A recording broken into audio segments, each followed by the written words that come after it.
dia akan membawa ijazahnya. Kok bisa membawa? Ijazahnya sudah disita polisi, akan membawa, bohong lagi dia. Pertanyaan dari mahasiswa tadi, Mas. Iya, artinya itu. Jadi banyaklah kebohongannya, udah jelas. Siapa yang bikin panjang? Ya sejak awal Jokowi sendiri yang bikin panjang.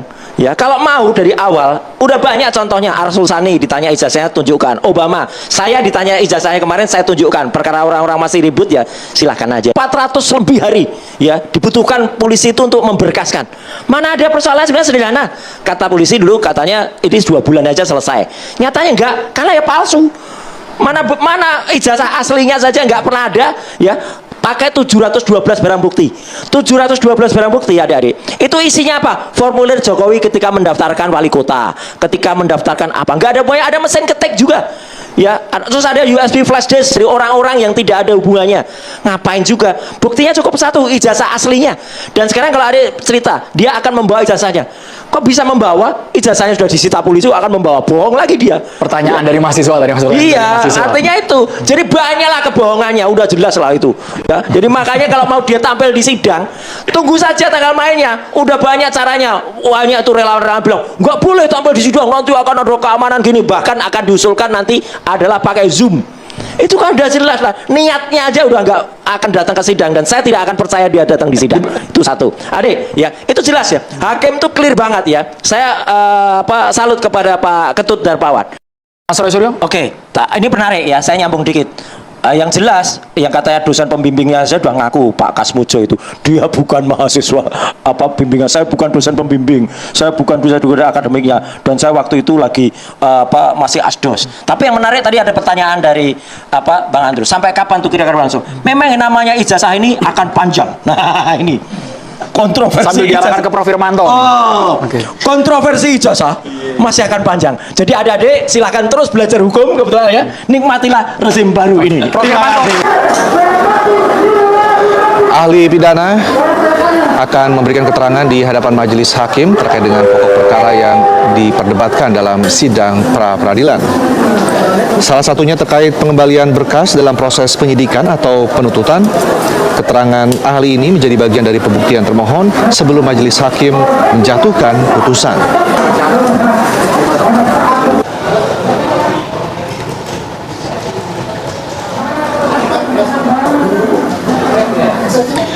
Pemirsa, sidang pra-peradilan yang diajukan Tifa kembali digelar hari ini, dan untuk memperbarui informasinya, kita akan bergabung dengan rekan Yosefin Kezia yang berada di Pengadilan Negeri Jakarta Selatan. Selamat siang, Yosefin, seperti apa jalannya sidang pra-peradilan Tifa? Ya, selamat siang Rendra dan juga pemirsa. Hari ini Pengadilan Negeri Jakarta Selatan kembali menggelar sidang pra-peradilan yang diajukan oleh Dr. Tifa, yang dimana agenda sidang adalah pembuktian dari pihak termohon. Dan memang sejatinya dijadwalkan pada pukul 9, namun sidang baru dimulai tadi sekitar pukul 11 waktu Indonesia Barat, dan hingga saat ini masih berjalan, dimana termohon dijadwalkan ini menghadirkan dari ahli pidana, dimana memang ada sejumlah poin-poin yang disampaikan, dimana ahli pidana dimintai pendapat terkait persoalan hukum dalam proses penyidikan dan juga penuntutan. Salah satu yang diperdebatkan adalah persoalan pengembalian berkas, di mana dalam catatan yang ada pengembalian berkas dikaitkan dengan proses penuntutan atau penyidikan. Kemudian ketentuan pasal 75 ayat 1, 2, 3 dan juga 4 juga menjadi salah satu rujukan yang dibahas. Kemudian pihak termohon ini juga menegaskan adanya permohonan pra-peradilan tidak berarti status tersangka ini otomatis hilang. Artinya meski ada permohonan pra-peradilan, status tersangka tetap menjadi bagian dari pokok perkara yang kemudian diperdebatkan. Di mana dalam persidangan kali ini majelis hakim diharapkan menguji argumentasi dan bukti yang diajukan dari kedua pihak. Dan memang untuk fokus dari sidang hari ini adalah untuk mendengarkan dari keterangan ahli yang dihadirkan dari pihak termohon, di mana hal ini merupakan dari ahli pidana yang hingga saat ini sidang sendiri masih berlangsung, di mana dari pihak termohon dan juga dari pihak jaksa penuntut umum ini saling menanyakan kepada ahli pidana yang sudah dihadirkan, di mana keterangan dari ahli ini akan menjadi bagian dari bahan pertimbangan majelis hakim sebelum memberikan putusan atas permohonan pra-peradilan Tifa, yang memang hingga saat ini kami juga masih belum mengetahui sekitar pukul berapa selesai dan juga kapan nantinya untuk sidang lanjutan ini akan dijadwalkan kembali, karena memang hingga saat ini sidang masih berlangsung dan baru tadi dimulai sekitar pukul 11 11 siang waktu Indonesia Barat, dan Tifa sendiri tadi memang terlihat hadir ada di dalam ruang sidang untuk mendengarkan atau melihat seperti apa jalannya sidang pada hari ini. Sementara demikian. Kalau menurut saya ya Pak Jokowi udah jelas lah ingin segera mengakhiri, sepertinya kalau terakhir ya, statement terakhir ini ya, ingin segera mengakhiri polemik ini karena kan jelas-jelas menimbulkan kegaduhan dan berlarut lah gitu. Nah, saran saya sih mungkin ya dari kubu Dr. Tifa dan Roy Suryo untuk sementara mungkin mengesampingkan celah hukum itulah. Itu langsung aja main di pokok perkara biar segera tuntas, selesai, ada kepastian hukum. Jadi masyarakat juga sudah nggak bosan. Menariknya di situ ya harusnya ya, dalam posisi ini tadi ada statement dari Pak Jokowi seperti itu, harusnya disambut aja ya. Iya. Disambut, oke, ayo kalau gitu posisinya. Iya. Masuk ke sampingkan dulu nih pra peradilan.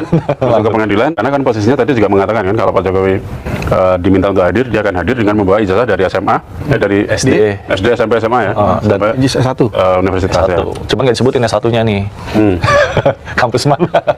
Ya, teman-teman, Roy Suryo nilai Jokowi bohong saat sebut akan tujukan ijazah di persidangan kasus ijazah palsu.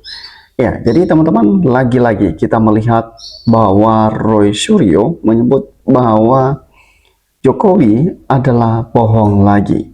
Ya, bagaimana bisa ya, bagaimana mungkin dia menyebut bahwa ijazah dia akan menunjukkan, sementara itu lagi disita oleh penyidik Polda Metro Jaya.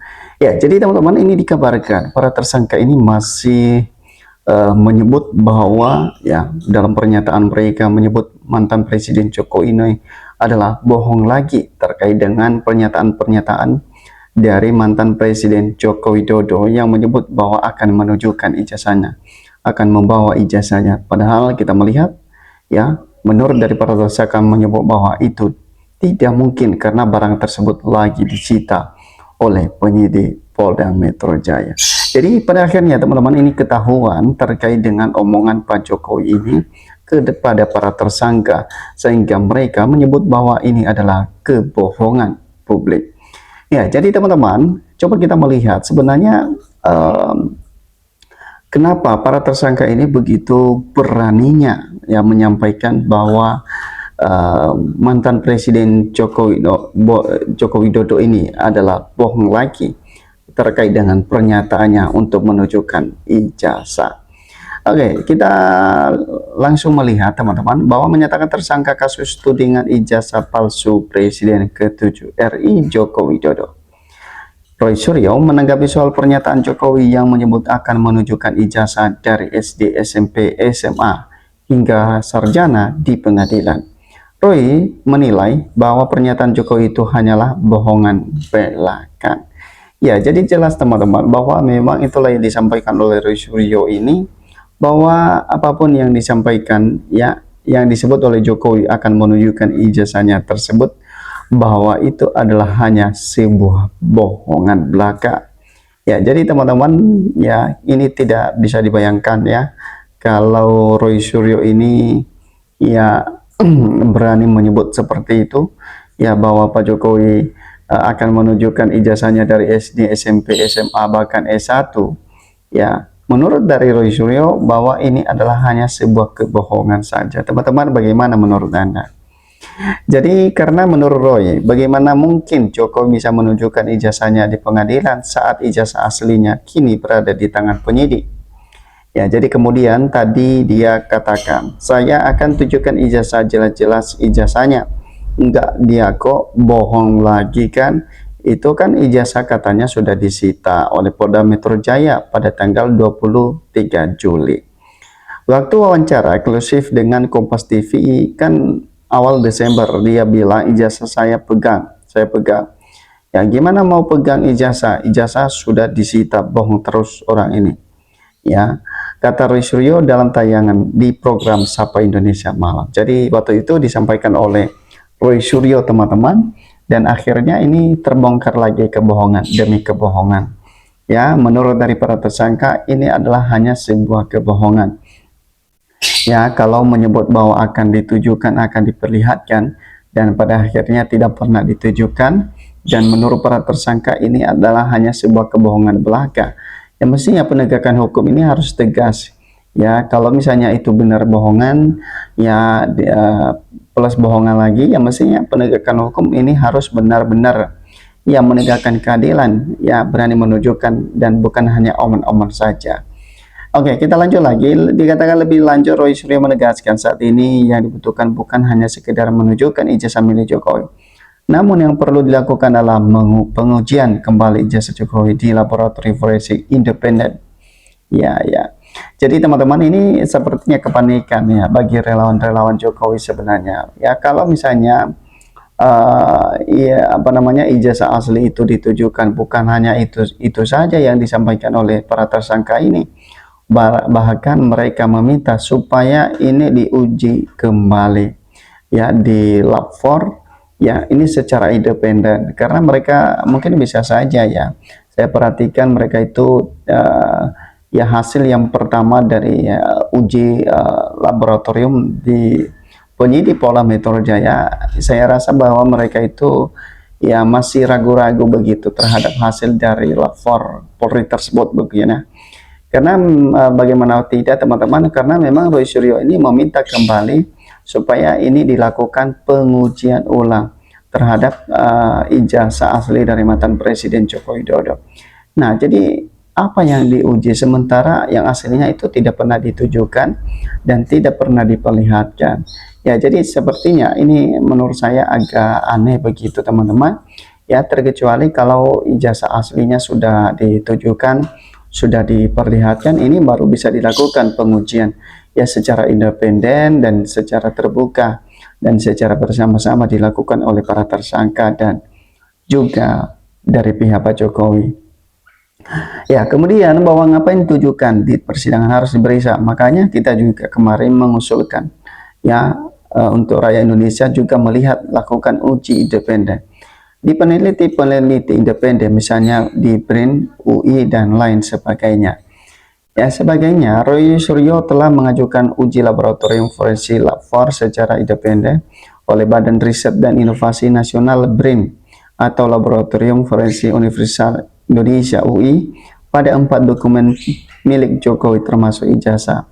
Hal ini perlu dilakukan karena menurut Roy masih banyak kejanggalan pada ijazah Jokowi saat ditujukan oleh penyidik Polda Metro Jaya dalam gelar perkara khusus. Ya, jadi teman-teman, ya walaupun penyidik Polda Metro Jaya sudah menunjukkan kepada para tersangka dalam gelar perkara khusus yang dilakukan di penyidik Polda Metro Jaya, ya menurut penilaian mereka bahwa ini masih banyak kejanggalan ya, keanehan terhadap, menurut mereka keanehan terhadap ijazah mantan Presiden Joko Widodo. Ya, makanya mereka meminta supaya ini dilakukan pengujian ulang di laboratorium secara independen, karena mereka menilai bahwa di dalam gelar perkara khusus itu ya sepertinya banyak sekali kejanggalan yang mereka temukan. Ya, jadi teman-teman itu saja. Bagaimana menurut Anda? Berikan komentar Anda. Sampai ketemu di postingan.